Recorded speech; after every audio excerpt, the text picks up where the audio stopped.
It's like this, man. It's like a butterfly flapping his wings deep down in the forest, man. It's gonna cause a tree fall like 5,000 miles away, man. There ain't nobody seeing nobody.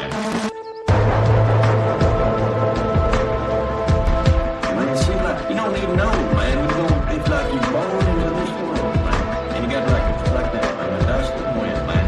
Or like the dang old candle, man. It don't matter, man. It's all the time.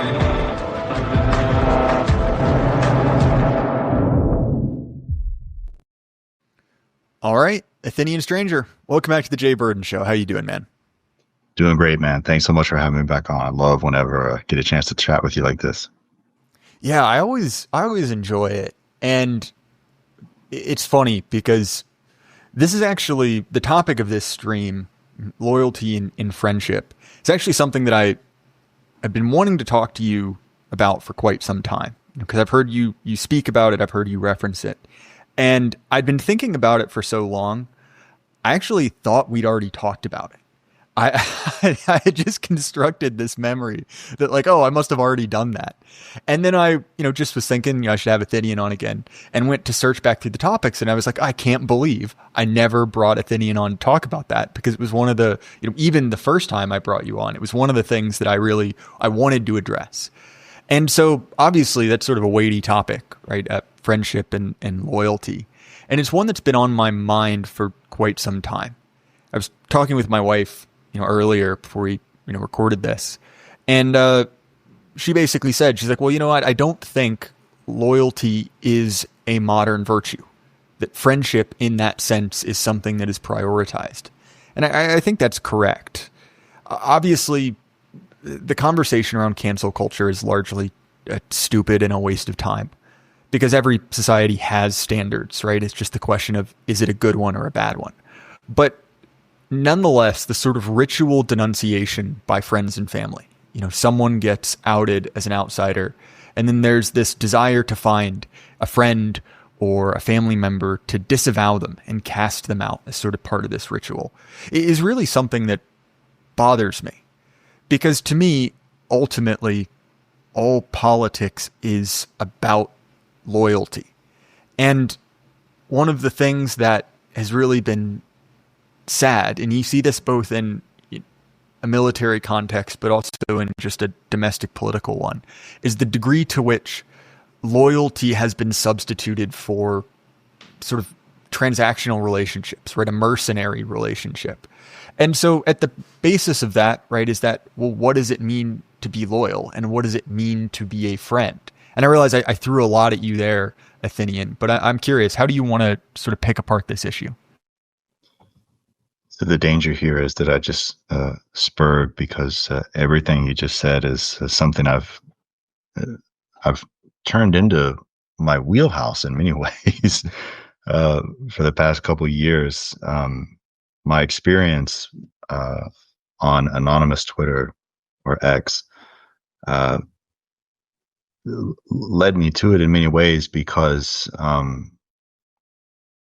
many people find their way onto X because they don't really have the kind of friends, they're unable to find the kinds of people that they would enjoy talking with in their real life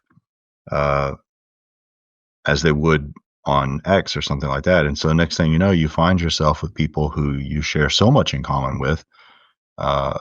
It's like, wow, we're friends, man. But unfortunately, what comes along with so much of that is, well, just like everything else with human nature, is that there are bad faith actors, right? And so then you've got this, wasn't really a friend, it was a frenemy or something like this, right? And I almost, I almost did my PhD dissertation on Aristotle's Nicomachean Ethics. This is the book on friendship. The only reason I didn't, though, is because a guy who'd been in the program, I think a year and a half or so before me, had just finished up his, and it was great. And I didn't want to, we have so few that come out of the program. You kind of want to show that there's a little, not the same over and over again. But here are the first things I would say about what you're mentioning. Um, so in terms of loyalty, uh, the reason that, I mean, these words, a lot of people that sort of gloss their eyes over, and or they kind of like, try not to snicker or laugh or something whenever you use these words, because they're so foreign to everyone today. When we're talking about things like loyalty, we're talking about fraternity, uh, honor, these kinds of things. But when you look at the history of what happened in order for something like this thing we call liberalism to get up and off the ground running, uh, one of the first things that had to go, and all of the primary authors of liberalism, which is to say the people who wrote the masterpieces, they wrote the playbook, Hobbes, Locke, Spinoza, Montesquieu, literally to a man and in great detail, they argue against the concept of honor, because the problem with honor is that it is a kind of hierarchy. And they wanted to democratize things, right? Honor goes great with aristocracy. I mean, in many ways, it defines aristocracy, and they wanted to get away from that. Well, And so, no, go there's ahead. another level as well, that much of the growth of the state, right, the growth of the power of the state, is by creating opportunities to be an intermediary. And if you have an honor-based society where all of these different situations are sort of informally governed, so for instance, you don't need divorce court in an era in which to be divorced was to be a social pariah. And so very, very few people did it. Right? That was sort of something that was informal. There was no law written down that said, I mean, I guess there were in some contexts banning divorce, but saying like, if you sleep around on your wife, if you're caught with women of ill repute, everyone will stop talking to you. And there was no government agency that did that. It was something social, something unwritten and informal. And when that becomes a area for mediation, right, where a decision can be made, that grows the power of the state, because now there is a bureaucratic position. Now there is a whole nexus of power. This is an idea I'm stealing from Schmitt, but obviously that's one just example I picked off the top of my head, the relationship between men and women. But again, right, a much earlier version of that is the relationship between men themselves. And when we talk about something like freedom of association, which is largely illegal in current year, what that is regulating, systematizing, and formalizing things that would have been governed informally and naturally, right? Taking something that was sort of understood and implicit and making it explicit and legal, and thereby growing the power of the state. And so I'll throw this back to you, Athenian. This is just a personal hobby horse of mine. When you hear people who self-describe as liberals complain about the growth of the state, and yet also advocate for all of these, things such as, Civil Rights Act, the laws between, men and women, all of these things, they don't understand that they're advocating for the things that injected power, that injected politics into every aspect of their life. Because previously, many of these things were governed by honor, by a sort of complicated social network of rights, privileges, and obligations that was never explicitly stated. And so, sorry, Athenian, you got me off on a tear, but I'll throw it back to you. No, these are the best conversations when both people they enjoy it so much they're both taking each other down the other's rabbit holes and things like this, and so then it works out for the best for everyone because we end up learning together. One of the regarding what you just mentioned, because it is so absolutely important. One of those, they call it the kind of blackpilling moments or something like that. But what one of the most important claims made, for instance, by Aristotle in the Nicomachean Ethics, is he says that the laws of the political community that you live in, that you are raised in, those will determine the kind of friendships that are even possible. And I had always read that, going back even into graduate school, and I was like, I don't really know about that. I mean, that's a big stretch. Like, I'm not so sure. However, uh, when I saw what happened beginning in 2019 and 2020, uh, when people were turning it against each other, and in particular, like at my gym, the state said all gyms had to shut down, and the particular gym that I love the most was just run. It's just this. It's a family. It's just this guy who took it over from his dad, and he said, hell no, I'm not closing. He said, if I close and I have to, wait for the state to reimburse me, which they're probably not, he goes, I can't pay the bills. He goes, I will be shut down. And so he put up um, basically like tarp all over the windows and stuff like that. And what was happening was that the other gyms who were going along with the closures, they got word of this because it was kind of a, word of mouth sort of thing where, it was sort of unspoken because, after like a couple of weeks, everyone was like, look, I want to work out again, man. This is insane.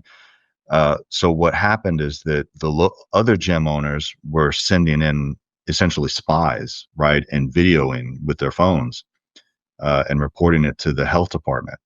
And so finally he did it. He held out as long as he could, but he got shut down. And it was that kind of behavior that I saw among people that were otherwise, I mean, they would think of themselves as a small family, right? That's how we speak, right? It's a our little small community of gym owners or something, and I saw them turning against each other. I said, you know what? When I watched that, I said, Aristotle was right. I mean, and not only was he right, he was so right in a way that if you just immediately take away what you're so used to having, which is to say, we think we've got these freedoms, right? The freedom to be friends with whoever we want. But when the state steps in and takes something away, you find out almost overnight just how really damaging that is for the very possibility of friendships and everything that comes along with it, which is to say, these notions of honor, fraternity, family, these kinds of things, because that's another thing Aristotle emphasizes more than anything is the role of the household, the family, with regard to how it is that people become not just decent people, but the friendships that are associated with those kinds of people, and how they, in fact, the consequence of those, in other words, of households that raise children well to produce decent people, how it's only by that you end up with good statesmen, good politicians. And when you look at it that way, it's sort of like you're 3,000 feet up and you're like, holy shit. When I'm close down on the ground looking at this, I don't see it. But when I pan out really far, I see all of a sudden that the very possibility, not just of friendships, but the continuation of that possibility by producing good statesmen, good politicians, all hinges upon this one very little thing that we otherwise take for granted, that is supposed to take place, at least as Aristotle says, between a father and his children. And so all the pieces come together, and you just say, wow, this is actually something that I can incorporate in my life right now. Everyone always says, what can we do? What can we do? And they immediately go on their sort of very public political activism campaign. And what they're very often forgetting is that the immediate change that they themselves can take, that is the best possible change, is to instill it in their own family, to make sure that they hand it down to their children. And not just that, but we as humans are imitators. We imitate other people. That's the most effective means. It's not debate. You don't debate people. That's kind of stupid. Debates don't change anyone's minds. All it does is if someone loses, it causes ill will, and they end up going and just trying to, find ways to double down in their own positions by, these rhetorical devices or something like that. But when you see excellence, that you can't help but say, that's better than me, or that's what I want in my life, you will imitate it, right? People will imitate it. And so, people are always watching, is what I like to say, is that people are always watching, even whether you know it or not. And so that is the most important thing, is that whatever they see, like you're in real life, like who you really are, right, off of, X or something like that. If they see that and they're like, you know what, that's something that I would like to say I have that in my life, or something, that characteristic, that quality, that virtue. That's how you affect change that lasts, enduring change.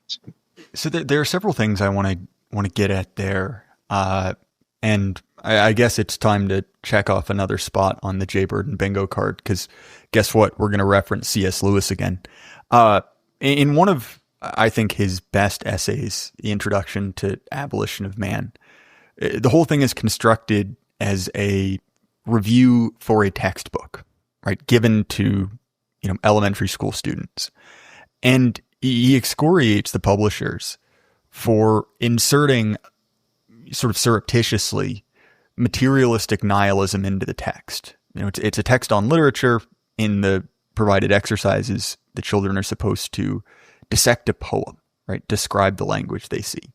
And the authors are basically pulling out any sort of emotive language, anything that is related to something you can't touch or taste or feel. And what he says in this, which is great required reading as far as I'm concerned, is that you are attacking the root of the heroic, sort of hacking away at the roots, as you will, saying that these sort of intangible things that you can't touch, that you can't feel, are the things that motivate men towards greatness, right? It's not literally an economic transaction, right? It's not something that you could, take a picture of per se, or touch it. And he has this great line where he says, you've created geldings and are surprised that they will not bear fruit. This is something that we as a culture have inculcated in people. And on the back end, we're surprised that people act poorly, right? They're not, rising to the situation. They're not acting heroically or excellently. And to your point about all of these being sort of an extension of the family, this is something that you see very much in feudalism. That the relationship, the idea that the man is the king of his castle, his home is his castle, is sort of an explicit version of that. But it's the idea that is, the familial headship. And then, there will be a mayor or a burgermeister. And then above him, a duke or a baron, and above him, a king, then maybe an emperor or a pope or a bishop or something like that, all the way up to God himself. And each one of those is sort of an echo of the previous relationship. And, you mentioned earlier, destroying honor. And to a certain degree, and I realize it's difficult to talk about this because chivalry is sort of a post hoc thing, but nonetheless, the idea of, a society based on these sort of bonds, like Europe traditionally was, literally, right, like a vassalage relationship where you're swearing your fealty to the guy up the chain from you. It's fundamentally different. And I'm not naive enough to assume that all of those guys were friends. Of course not. But if you look at how these societies started, they were effectively war bands, right? The government is, from a certain perspective, a protection racket, right? You have a guy who is a successful war leader who, becomes the sort of local leader, and over time that state develops. But at its core is a bond, right? A group of people who became, the king and the nobles, who were united in one thing. They had common experiences. And then you compare and contrast that to a sort of managed, objective, quote unquote, state where everyone is simply selected for a position and they will be disposed of at the end of their term or when they, decide to retire, and there's no continuity in that.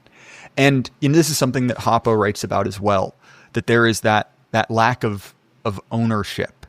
And this is something that, we as modern liberal progressives are very uncomfortable with. The idea both of sort of non-consent based bonds, but also the idea of ownership and saying, like, yeah, sure, you don't literally own your wife as chattel property, but there is an ownership in that phrase, your, right? It is referring to a list of, privileges and obligations that obviously goes both ways in the same way, my husband or something like that.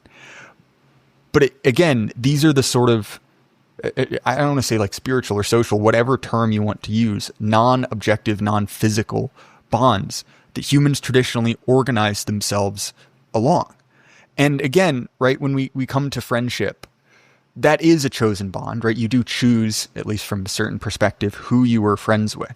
And that's what makes it interesting, right? That it is not a familial bond, but it sort of imitates it. And Lewis again had this line where he said friendship is seeing another soul and saying, "Oh, you too." And look, like that's sort of a pithy comment, right? But and this is again in Aristotle, that's what makes friendship so interesting, is that it is, a similarly deep spiritual, non-physical bond, but it is the one that is chosen. It is the one that is through voluntary association. And I don't know, I think that's why it's such an interesting thing, because there's sort of there's a Venn diagram there, if you see what I'm getting at, Athenian. I'm sort of sussing this idea out live. Yeah. Think of it this way. This is how important this is. And this is why,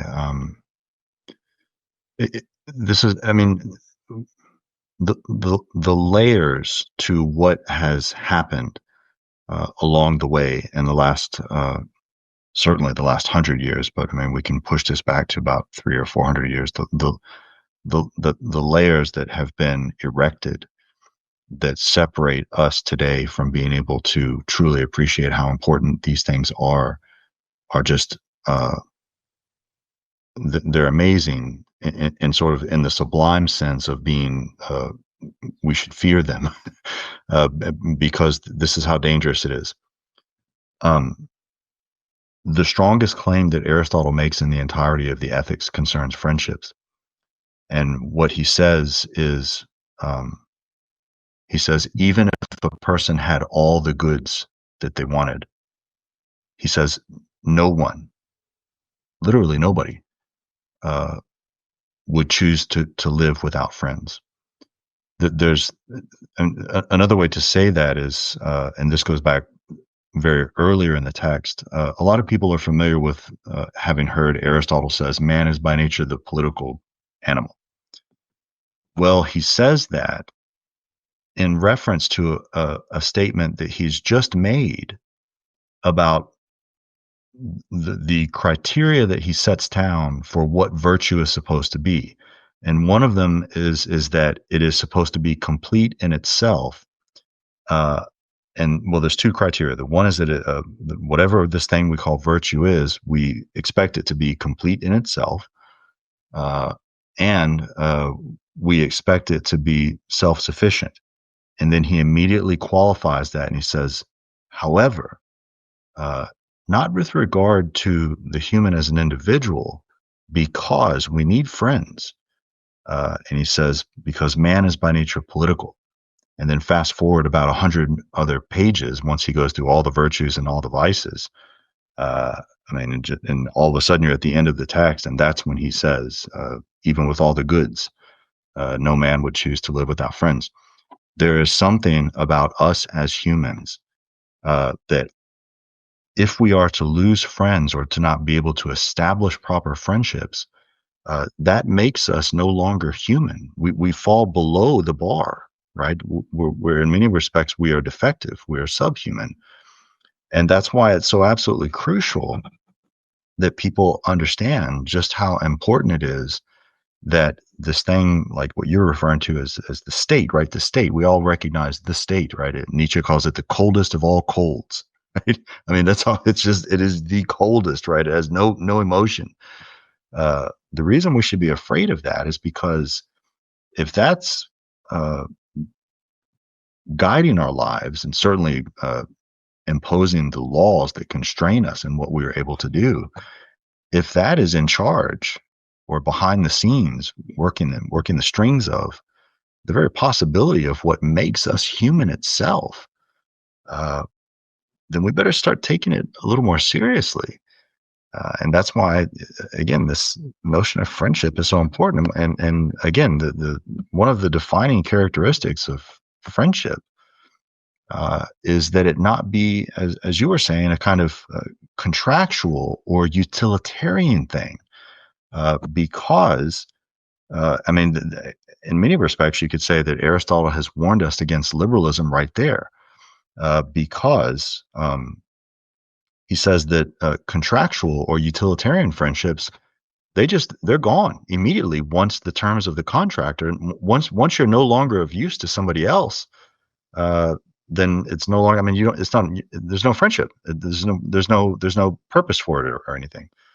And man being, and you see this in Machiavelli, with how he talks about mercenaries, right? Where he basically says, he's like, look, mercenaries are pretty useful, but if the situation is dire, they're very likely to just get up and leave, because however much you're paying them is not worth their life. Whereas, contrast that to, an army tied to a man, to a location, right? Bonded that way.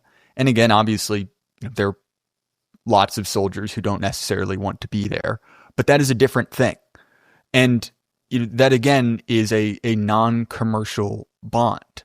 And this is sort of related to my thoughts about therapy. Well, hold on. I have I have to add something because you're going to love it. You find that what you're talking about, you can find that in the Prince. Now it's also in the Discourses. However, what most people don't know is that in the Discourses, he goes even further. He says, effectively, this is what he says. He goes, if you show me a people where among all the men, none of them are soldiers, he said, I will show you a people where none of them are even men. So if you don't have that, that's going to effectively be what Machiavelli understands as the role of manliness, is that you have to. In other words, you can't have this mercenary stuff. The mercenary stuff is fundamentally not going to work.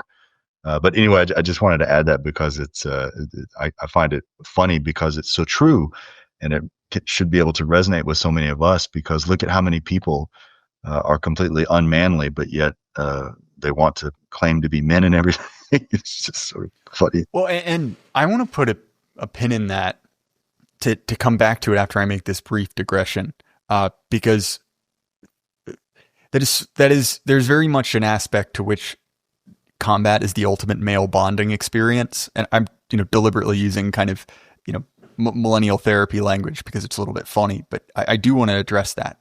But the reason I brought up therapy is effectively sitting down on a therapist's couch is a replacement of a friend or a mentor relationship with a commercial transactional one. You were basically paying $100 an hour for someone to be your friend. And that's a very different thing, right? It's sort of a, I guess Kaczynski would call it like a surrogate activity, if you will, right? It's sort of mimicking something that humans naturally do in sort of a synthetic way. But there's a distortion there. Obviously, one, because you're paying them. Two, it's sort of a performative thing. You were showing them a certain side of yourself. But also, the incentives are all wrong there, right? If you and I are friends, Athenian, and I may be telling you about a problem, or I may be presenting an idea to you, and if you care about me, right, you want the best for me, and I'm saying something stupid or wrong, you're going to tell me for my own good, if nothing else, right? Especially if we kind of take this into more of like a mentorship role.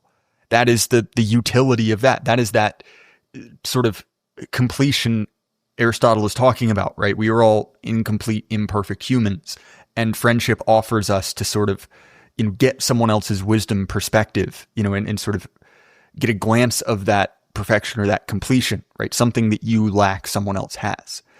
Whereas if you take that into a purely economic sense, where, I am getting paid $100 an hour, one, I don't want to make you mad. I don't want to make you upset, because then you won't pay me.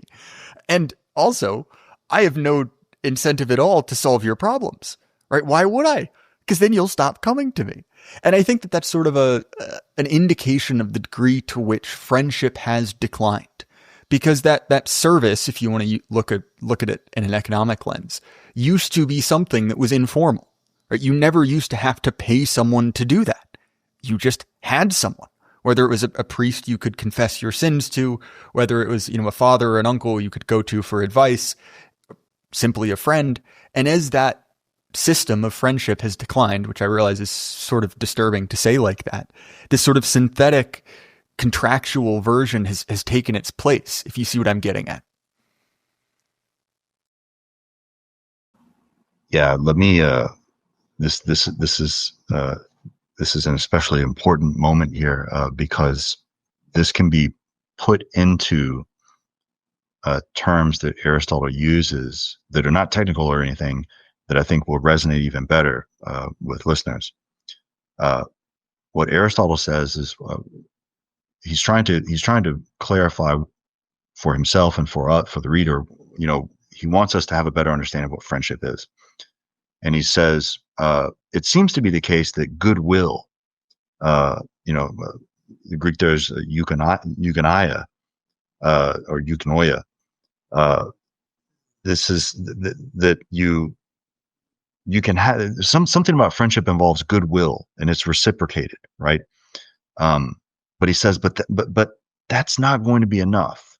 He said, and precisely because you can have goodwill for someone if, for instance, their prospering or their flourishing is to your advantage.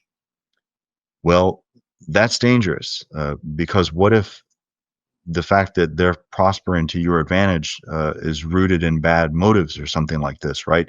In other words, that's the employee-employer relationship, right? And an employer wants his employees to do well, right? Because that's to his advantage to make him more money or something like that. And so you're stuck. If that's all your criteria is that having goodwill, it's not gonna be enough. And that's when he turns and says there has to be something more involved. And that's when he says like-mindedness. Homonoia is the word there, literally oneness of mind. That the people become that you're a friend. Aristotle famously says becomes a second self. Now that's important because what you were mentioning there is that we are incomplete and things like that. That's true, and I think this gets to why it is that people even people that have all the goods would still not choose to live if it meant they didn't have any friends, because what friendship offers with that like-mindedness is a kind of completion that's otherwise unavailable, because the fundamental image that Aristotle predicates the entirety of the ethics on is, he says, just like sight is to us being able to visually see other people, so too is soul with mind. And so if you're saying that the true friend is a second self, then they're able to see in this like-mindedness the things about you that you might not necessarily be able to see. And so to have a friend is to have someone you can trust, again, there's that trust word, right? And that is also honorable or loyal enough to you and to the friendship to see that if there are things that you are doing or that you don't recognize about yourself that are hamstringing you, then that friend is going to be able to help you and provide you with the insight that you might not otherwise be able to see, right? Because think about our eyes, right? Physical, that's the analogy. We can't see around our head or anything like that, right? We've got to ask our friend, hey, how do I look okay? Like, I can't see, like I shaved my head this morning. Did I miss a spot? Right. So, and so the same way, in that same way with physical sight, a true friend with like-mindedness and goodwill would be able to help you become better, and it's the two people sort of becoming better together. That's fraternity. That's brotherhood. That's true friendship. That's the completion element. Now, it's not to say that we are going to be fundamentally complete. It's just to say that you're a whole hell of a lot closer to being complete in this common bond of friendship that has these characteristics of like-mindedness and goodwill, which themselves, again, all grounded in these characteristics, these habits, in other words, these virtues that are not as easily ended as a contract, right? Contractual, relational in the sense of utilitarian. That's the key. And see, our problem is that so very much of everything about our lives is predicated on utility. Because you rightly point out Machiavelli ended up being too successful. And so we end up phrasing things like someone is Machiavellian because they're just trying to use you for this or that, or you're being used, you're being duped or something like that. Well, what's the only way out of, being fooled and not knowing it? Well, it's having someone that you trust that might be able to see and say, I think you're being led down the wrong path that way, or something to that effect. Yeah, and that's sort of what makes it so difficult to form friendships in an anonymous setting, right? Is that when you meet someone face to face, of course, you can figure out a lot about them, right? You can see if they are an honorable person. You can see if you can trust their advice. Whereas again, if it is filtered by what someone wants you to see, it is much easier to present yourself as different than you are. And as with anything, like friendships or a bond of loyalty, right, is tested in times of crisis. And in sort of a bonding sense, right? Okay, step back a little bit, right? Like the purpose of the male human is basically to fight, right? Like it's to do things like that, and on a strictly biological level, right? It's why we're a little bit more aggressive than women. We even in a fully civilized quote unquote setting, right? Men seek out competition. They seek out like kind of sort of captured or ritualized forms of violence, right? It's very deep on the the biological and the spiritual level, and so that friendship, right, for men is oftentimes formed in those settings, right? Formed in sort of mutual adversity. And there's multiple reasons for that. One, obviously there's a certain sense of camaraderie that's, very important, but also because it provides that test. It provides that, oh, I've seen what you do in a difficult situation, so I know I can trust you. I mean, look, like there's a reason that a whole lot of military coups end up with, old army buddies, right? Guys who've known each other forever, who've gone and done difficult things, and then decide to, embark on an adventure together, right? To sort of cast it in a positive light. And again, when we talk about the changes to, child rearing, the family, education, as those things have become further and further stigmatized, those systems men used to bond and to test one another, right? To say, are you someone I can trust? Are you someone I can depend on in a time of crisis? Have been pushed away from the center, right? We see this in the changes in one, like physical participation, right? That sports, but also in the jobs people do. If you've done something hard and physical, you will have had memories of getting into a time of crisis, right? Oh, this beam almost fell and, we had to all together grab it, push it up, or we would have been crushed.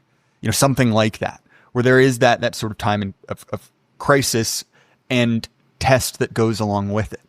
And as, more and more of the physical world, and to a greater degree, violence, even in a contained ritualized form, has been pushed out of society, it seems to me, again, no shock that, men have had a harder and harder time forming friendships, right? That traditional path for, vetting friends has been stigmatized, again, to use that language. I like to say that one of the greatest disasters of our civilization was when everyone started this campaign to end bullying on the playground with elementary school kids, because uh, boys knowing how to become men, it's so crucial for them to face that kind of confrontational. I mean, they have to go through they have to go through fights. They just have to, and it's a lot like I rescue dogs, and one thing that you find out very quickly is that when you rescue dogs, uh, very often they don't get along, and you just have to let them have it out because what they are doing is they are establishing the hierarchy. Um, there's not really there's not really a difference there with men, and in particular little boys. The way that they're just going to gravitate towards the sort of like attracts like, right? And so making those distinctions is very often entirely dependent upon a kind of physicality wherein again boys become men, and we take that away, and I mean look at what we end up as a result. uh, Grown men are no longer able to have the kind of friendships that they otherwise would, because when push comes to shove, all of a sudden it's like everyone goes straight to HR or something like that, Which is Uh, another case of an organic system being systematized and politicized, right? HR is effectively almost like a commissar class. But sorry, I interrupted. no, that's basically what I mean. That's sort of the end of it, really. I mean, I take it to be something that if people don't understand that, then I don't want them to be my friend because it's so obvious to me. It's so obvious to me that, I mean, that's how you solve things. And if you pan out from that, by the way, you can understand how things have gone wrong in America with international policy. Um, I mean, sort of going back to Machiavelli, Machiavelli says, if you're going to go to war, then make a day of it. In other words, what he said, what he means is that if it is the case that you're going to go to war, he goes, you have to understand what war is. War is something that you do until you have complete victory. Otherwise, you're doing damage to yourself. We used to do that throughout the world, really, until World War II, with nuclear weaponry. That seems to have ended it. Then we have Vietnam, and in other words, forever wars. Uh, that's in many respects the whole point of the alliance treaties and things like that, is that you make it so that the entire world doesn't have to get into this huge conflict. But what it does allow for is just skirmishes that can withstand a lot of tension before they snap. And that's a problem because now, it's like America has been in a nonstop war somewhere ever since Vietnam, right up to this very day. It's like, we can't just end things. We can't just say, you know what? Okay, enough of this. I'm putting an end to it, period. Right.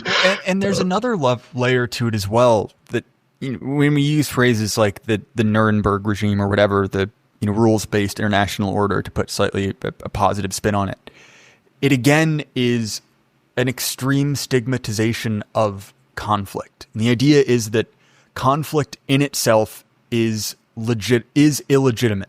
It is only something that can be done by a sort of criminal conspiracy if it is against a quote-unquote legitimate state, right?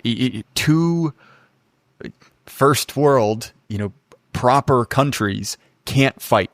That's just completely impossible. There's no situation in which they could have contrary interests. And so if you notice at the same time, right, when was the last time we actually declared a war, right? Was it Vietnam? I think it was Vietnam, or was that something else? I know Korea technically wasn't. Was it World War II, the last like officially declared war? I haven't looked at this in a while, but I think that might be the case. I'm not even sure that they declared war in Vietnam. I mean, I think that's why there was so much unrest back at home and stuff, is that they were trying to, weasel their way into explaining away all the body bags without declaring war or something. So. Well, but that's an important thing. That's right. That's not just kind of a piece of, legal trivia, because again, is the idea that conflict is fundamentally illegitimate, right? That enmity is something that can only exist through pure conspiratorial evil, right? There's this shift from the idea that, war and conflict is something that is a tragedy, but it is innate to man, to this idea that it is sort of an evil that can be eradicated. And, I guess you see the roots of that in someone like Wilson, but it's really formalized after the Second World War. And that idea that conflict is fundamentally illegitimate, that came home, right? When we see, who is the name of this? I was about to use an invective there. This prominent 1960s philosopher. It wasn't Karl Popper. He developed the F score, the fascism test. What was his name? Oh, whatever. You can find him, as well. But it's this idea that, masculinity and conflict are essentially tied to fascism, and by extension to ultimate evil as embodied in a prominent Austrian fellow. And look, like, okay, that's one guy who thought that, who happened to be particularly influential, right? But that idea that those sort of situations of direct, sometimes physical conflict that ultimately lead to male bonds are fundamentally illegitimate, are fundamentally evil, I think is perhaps a root of this. And you mentioned earlier, right, the idea of letting dogs fight it out, right? Letting them establish a pecking order. You see the same thing in schools, right? We're now, and you can read dozens of accounts of this. I feel like I don't need to cite it, but any fight is a ground for mutual expulsion, right? Even if, I walk up to you, Athenian, which would be an extraordinarily stupid thing to do, and just, cold cock you in the face. If you hit me back, we're both expelled, right? At the core of that is that same idea that any sort of, should we say, resolution of a hierarchy is fundamentally evil and needs to be done away with. Am I overextending myself here, or do you see that sort of thread I'm pulling at? No, I mean, look, I think you're exactly right. And this is again one of those things that it was set into motion with liberalism itself. I mean, liberalism could not get up and off the ground running without it. This will probably be a very great surprise to your listeners. It hopefully, I mean, it does surprise them, and hopefully they take this ball and run with it. But you hear often, certainly in the realm of politics, people will say things like, "Look! We can have our disagreements, but we can still be civil, right?" This word civility, let's keep it civil. Most people don't know where that comes from. For us, it comes from John Locke. And he's perfectly clear about this in his essay on education, where he's talking about, in fact, in the context of how to educate young boys into men. And he says the virtue of civility, and I mean, I have to try not to laugh even saying this, because I think it's so comical. He says, the virtue of civility is the virtue in which someone can speak in mixed company without upsetting anybody else. So that turned into a virtue.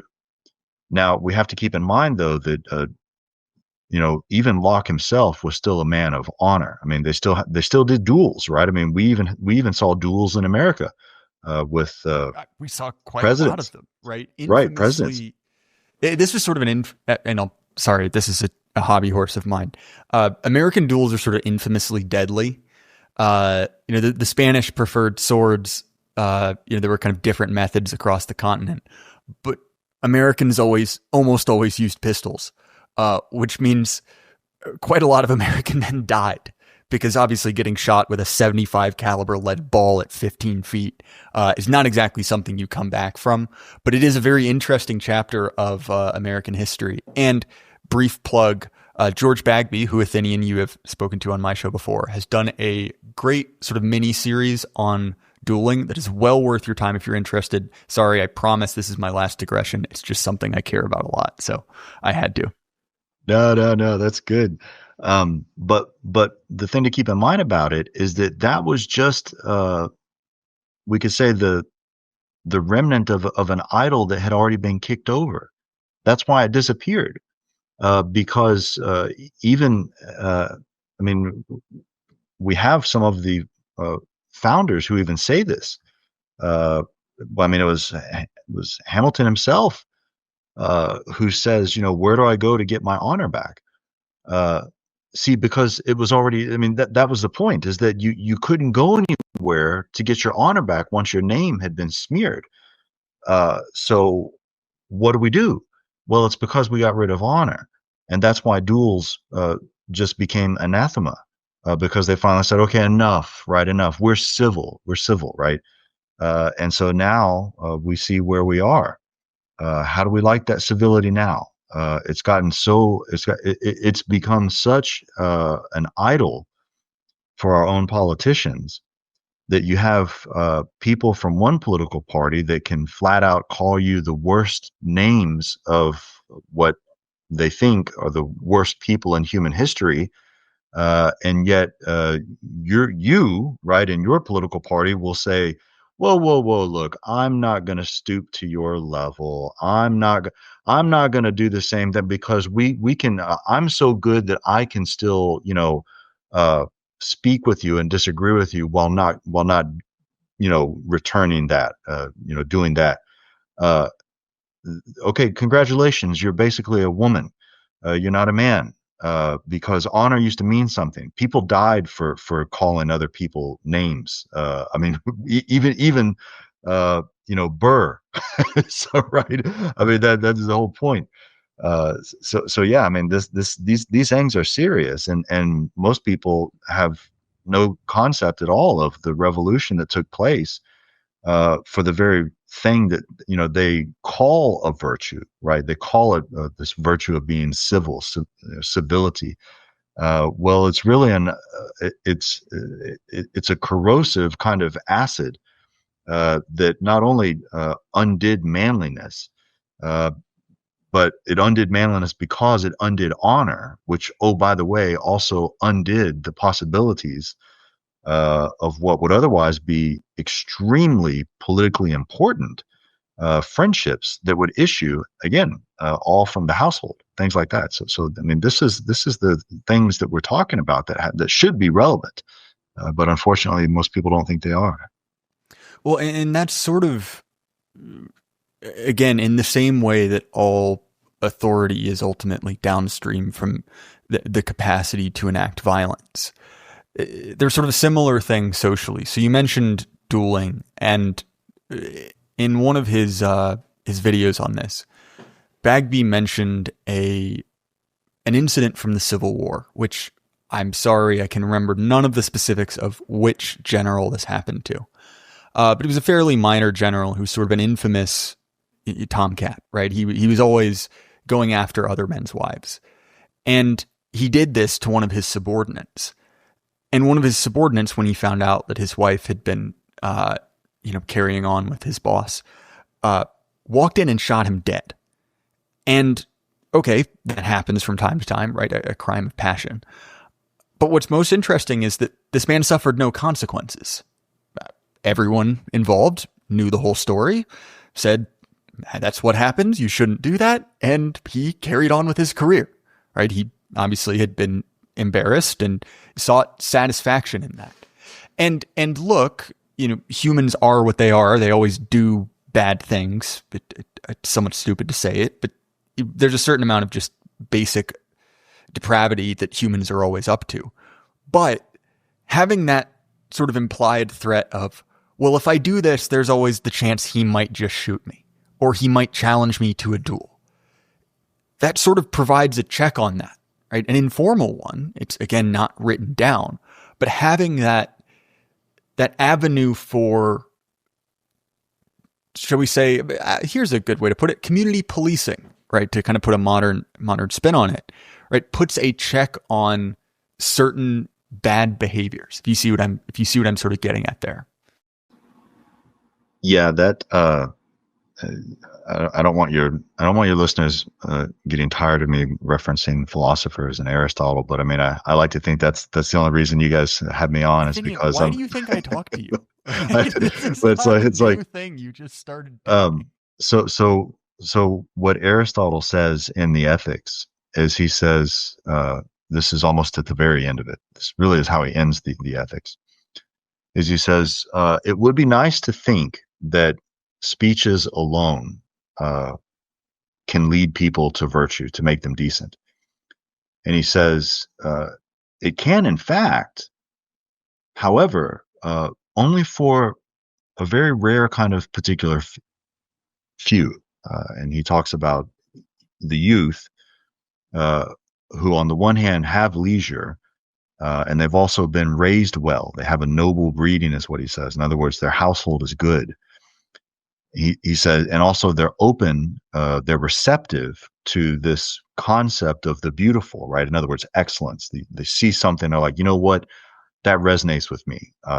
And I did a space recently on the relationship between Plutarch and the founding fathers. And one of the things about the founding fathers, the reason they reference Plutarch more than anybody else of the ancient authors in the Federalist, is because he gives us these portraits of human excellence. In other words, that thing that reaches inside of us and sort of gives us that shot of adrenaline, says, "Oh my God, man, that was a man, right? I'm going to aim at that." Themistocles famously in Plutarch says that he could not sleep because of the trophy of Miltiades. He hadn't won it yet, and he wants it so badly he can't sleep. And then when he does finally able to get sleep, he dreams about winning it. And then what he does, he turns around so that when he wakes up after those dreams, that's when he enacts it in his life. He says, okay, this is what I have to do if I really want that dream to come true. But so it'll work for people like that. But what Aristotle says is, he goes, but as things stand, things being what they are, he says, the vast majority of people aren't receptive to speeches. It's not enough. He said, but they are receptive to fear. He says the vast majority of people are shameless. I mean, literally, he says they're shameless. They don't care. You're not going to be able to shame them. He says because they don't really have a conception of the beautiful and they don't really care. He says, but what does move them, what does drive them to virtue, is the fear of vengeance that gets exacted upon them if they behaved in certain ways. And we could learn an awful lot from that because we live at a time now when people honestly think that if you can just get everyone calm enough and sit them down at the table and have a discussion, that we can solve these problems. No one has ever believed that in human history except until, our time, roughly, and, going to maybe 100 years ago or something. I mean, this is something new under the sun, and we're seeing what's happening when people really do come to believe that kind of nonsense. There has to be strength and fear along with this excellence. That's what makes friendship so beautiful. That's what makes the reason real friendships are so amazing, and why they're so rare, by the way, is because they have all those things. That's, that sort of like what you were mentioning there, like, if you were to walk up and just sort of, cold cog me or whatever, it's like, okay, the things are going to get ugly, right? That's the kind of thing that real friends see in each other and respect. It's the vast majority of people who don't really care about that, who think it's not even a reality, and it's like, big deal, right? That's the problem. Those people are the problem. Yeah, and it's sort of something, again, when we talk about, what Lewis is getting at, which is this sort of materialism that denies the existence of anything that can't be, touched or felt. And honor is one of those things. And so oftentimes you'll hear people either implicitly or explicitly discount the idea of honor. You see this in fiction a lot, where someone like George R.R. Martin is basically deliberately setting out to write a world without heroes. And obviously we understand that there is a gap between the man and the myth, the heroic, what they become and what they are remembered as. Obviously we understand that. But in denigrating that, in saying that doesn't exist, you're almost telling me more about you than about the historical figure, right? You're telling me that you cannot imagine a man more heroic than you. Everyone must be as miserable and as awful as I am. And a world without that is a much poorer one, right? A world without, a concept of excellence, expressed in others, even expressed on like the mythic or heroic level, is very obviously a poor one. And we've seen that played out. But Athenian, unfortunately, we're coming up on time. I always enjoy having you on. This was a ton of fun. Is there anything you want to say as we wrap this up? Yeah, let me just add something that's important to that last point you made about the so-called anti-hero and stuff like that, and how it says something more about the person. Tolstoy's War and Peace, just an amazing, enormously long novel. It has two epilogues, which is hilarious. One wasn't enough. And the second epilogue is Tolstoy's theory of history. And Tolstoy provides the best, if you could say there's such thing as a best, argument for how it is that there's no such thing as the great man theory of history. But here's the irony. It took a great man like Tolstoy to be able to provide that, right? So it's like you have this incredibly great man who stood out among so many others, and he ends up trying to make an argument against the theory of great men being that which moves history. You have a genius disputing the idea of a genius. Right? Exactly. Yeah, I have to give credit. Well, one of my mutuals pointed that out one time, and I was aware of it, but I hadn't phrased it like that. He's changed his username to something that's some different, and it's a language I don't even know how to pronounce, so I can't say it used to be Renee, but now I don't know what it is. So, well, I'll put it this way: there's a fairly common recurring guest on my show whose name is so impronounceable that I just refuse to call him by his name. I just refer to him as L. People will know who I'm talking about, right? Because it's just impossible. But I have some sympathy with you there. And we do not have a time to get off this digression, because as a Carlylean, right, as a big fan of, to put it mildly, right, the man who originated the concept of, the great man of history, so to speak. It's sort of an interesting conceit of modernity, right? To take away all human agency and to turn everything into trends and forces. I think I've written probably 2 good essays ever on the internet. And one of them was one I did about 2 years ago on this topic, because it is something I get a little bit fired up on. But again, discussion for another time. So Athenian, if people want to find more of you and your work, what's a good way for them to do that? Yes. So I have a website, athenscorner.com. You can also find me on Buzzsprout, Athens Corner.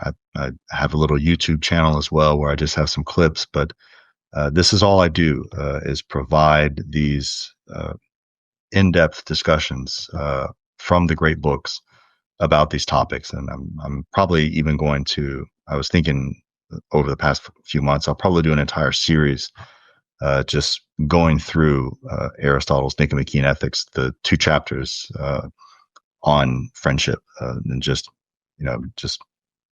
explain it in great detail.